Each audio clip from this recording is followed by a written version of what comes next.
جو لوگ ہم سے پہلے کی پیڑھی میں گزر چکے، یعنی جو لوگ بڑھاپے کو پہنچ چکے، انہوں نے اپنے بڑوں کو کہیں نہ کہیں اللہ کی راہ میں خرچ کرتے دیکھا تو وہ لوگ فراخ دل ہیں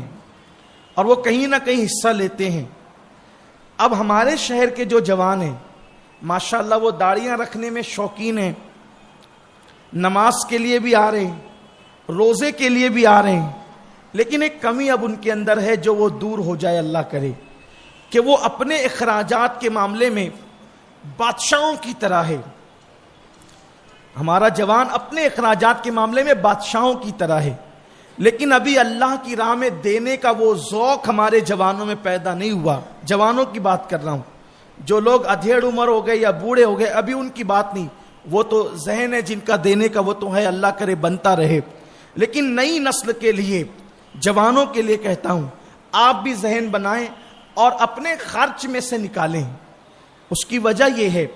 کہ جب ہم اللہ کی راہ میں دیتے ہیں یوں کر کے، یا جس اعتبار سے بھی اللہ کی راہ میں دیتے ہیں، تو وہ لینے والے کے ہاتھ میں بعد میں پہنچتا ہے، پہلے وہ اللہ کے دست قدرت میں پہنچتا ہے، وہ اللہ کے ہاتھوں میں پہنچتا ہے، جیسا کہ اس کی شان کے لائق ہے، اس کے ہاتھ ید اللہ، اللہ کے ہاتھوں میں۔ ہمارا ایمان ہے کہ ہم اللہ کے ہاتھ مانتے ہیں، لیکن اس کی کیفیت کیا ہے، کیسے اس کے ہاتھ ہیں، یہ علم اللہ کو تفویض کرتے، اس کو سونپتے ہیں کہ مولا تو جانتا ہے تیرے ہاتھ کیسے۔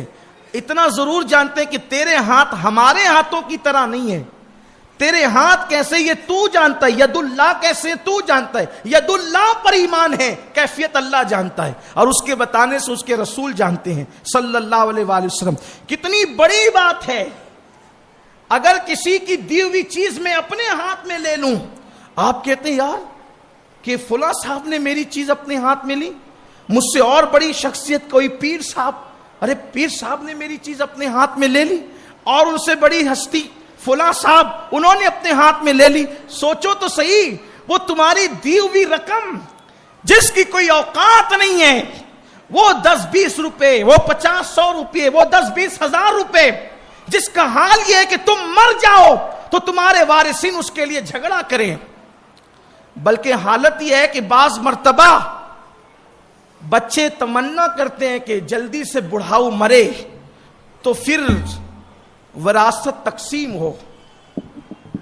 اس لیے کہ بڈھا مرتا نہیں تو وراثت تقسیم ہوتی نہیں۔ بہت سارے خاندانوں میں یہ میں دیکھ رہا ہوں، سن رہا ہوں، میرے کانوں سے سنی ہوئی بات ہے کہ ابا مر نہیں رہے اس لیے وراثت تقسیم نہیں ہو رہی۔ اس قدر ناہنجار، نافرمان، مفاد پرست اولاد پیدا ہو رہی ہے کہ وہ دولت کی خاطر باپ کے مرنے کے متمنی ہے کہ باپ مرے گا تو وہ پھر کارخانہ بٹے گا اور سائزنگ کی تقسیم ہوگی، اور یہ پھر اگر بیٹے تمنا کرنا کرے تو داماد تمنا کرتے ہیں کہ جب تک کہ سسر جی مریں گے نہیں تب تک کہ تقسیم نہیں ہوگی۔ یہ حال